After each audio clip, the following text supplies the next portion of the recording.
Netflix just crushed their earnings, specifically their net subscribers just crushed the subscriber estimates.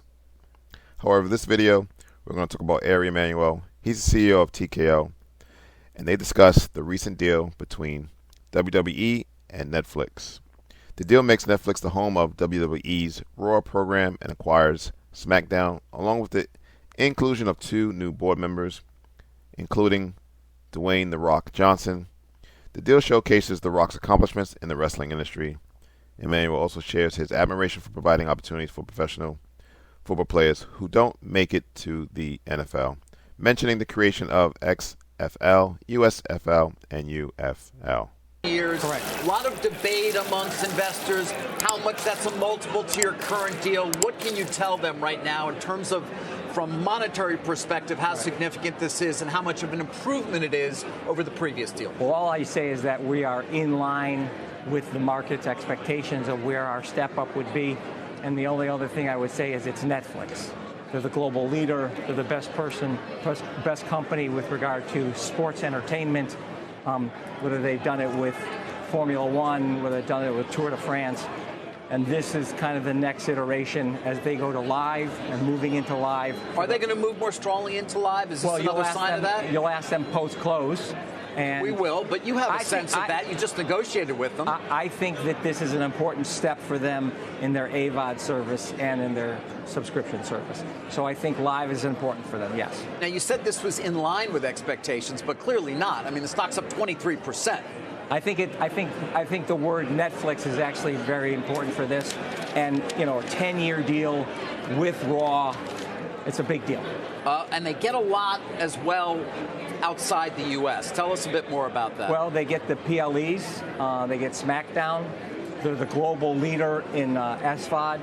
So for us, it kind of just strengthens the brand on a global basis with that relationship. So you have Peacock domestically for the WWE Network. Correct. That goes until March of 26. You've got UFC still, ESPN domestically through the end of 25. Correct. And now you got this deal done as well. Yeah. And you got Smackdown. That was done also. We did Smackdown. We moved it from Fox to NBC. Right. Right. And then we moved also NXT to CW. Okay. So you're done for now.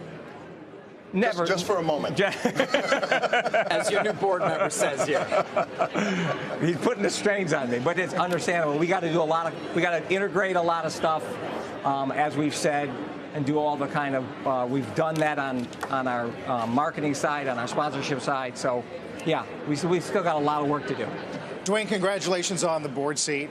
You talked a lot about what a testament it is to your dad and your grandfather. Right. What is that? I mean, it's unprecedented what you've done from becoming an athlete performer to this. Thank you. It has been unprecedented, and I think this move for us, for those who don't know, Ari certainly knows this. My grandfather wrestled in the WWE back when it was the WWF here in New York. My dad wrestled, and then here I come along. And I like to say that my grandfather, my dad, they never would have thought that something like this would happen. In that, I was able to sit at this table now, and that is a table that they helped build.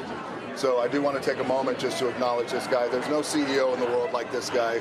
We've known each other for 20 years. We've done a lot of big business together, and this is why you're seeing I think these game-changing deals that he's making as a reflection, I think, of who he is. And when it comes to Netflix, so no, absolutely. When it comes to Netflix, I'm excited about it too. 52 weeks live. That's a lot of Rock raising the eyebrow every week for Netflix. So we're excited. Well, Dwayne, I got it. Again, congratulations on all your success. Thank you, Jim. You gave me a book years ago, by the way. Yes, I did. I appreciate that. I forgot that. You signed it to me. Thank you. Well, you are a fabulous business person, and you know many great things, including the stock market. I find that this spring football is a fabulous thing because, as you say, these are guys who play for dinner. We have too many players out on the field who don't play for dinner, and when when it gets time, they say for who, for what, when they don't have to tackle, they walk away. You are seeing some tremendous success. Players going from there to the big leagues. So Yes. I want to know, what's the percentage? Are these guys who otherwise might just be doing absolutely nothing because they're thrown away after they get cut? This is a way for these young men to have a second career. That's right, Jim. It's a great opportunity for these players. I always like to say, as you guys know, there's 53 men in an NFL roster. I was always number 54. DJ, you're good, but if you had a little bit more time and experience, you might make it, but this is where your dream ends. Well, then in comes the XFL, in comes the USFL, then we wind up merging to make the UFL, creating these opportunities for these players. And you know what's interesting? What we have found, and Ari knows this as he's come to these games, you find that these guys, when they lace up their cleats, put the helmet on, they put their hands in the dirt,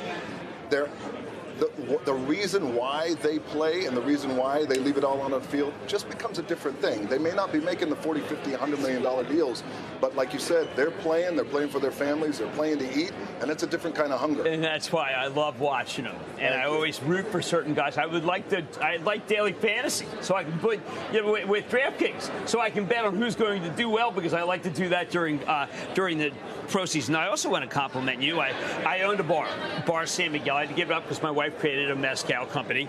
Terramana was the first company that actually treated me like an important person. A small bar in Mexico, a Mexican restaurant.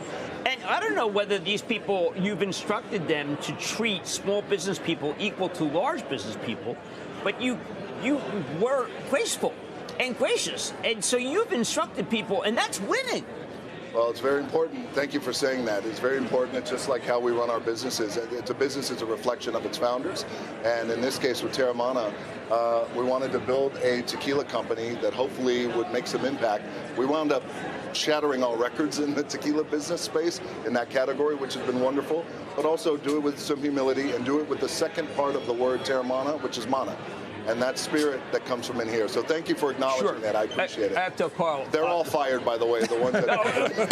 I had a cutout, a life-size cutout of you in front, and I crushed it. And you know who you crushed? What's that? Clooney. I think he did okay, too. He did okay, too, yes.